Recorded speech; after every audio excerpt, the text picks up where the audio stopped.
40-მდე შეზღუდული შესაძლებლობის მქონე ბავშვისთვის street dance-ის მოცეკვავებმა კონცერტი გამართეს. ისინი რეაბილიტაციის ცენტრში ამერიკის საელჩოს მოწვევით მივიდნენ. რეაბილიტაციის ცენტრ თანაში ამერიკის საელჩოს კულტურის ატაშეც იმყოფებოდა, რომელმაც ბავშვებს საჩუქრები გადასცა და ცენტრი დაათვალიერა.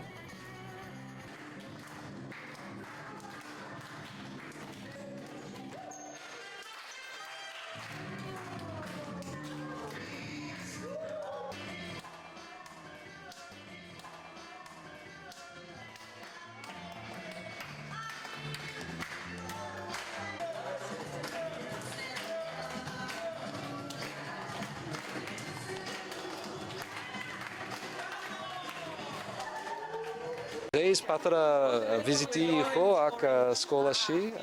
რა თქმა უნდა, ამერიკის საელჩოსთვის ძალიან მნიშვნელოვანი არის შეზღუდული შესაძლებლობით მქონე პირების უფლებები და გვინდა რომ მათი სიტუაცია უკეთესი იყოს, რა თქმა უნდა.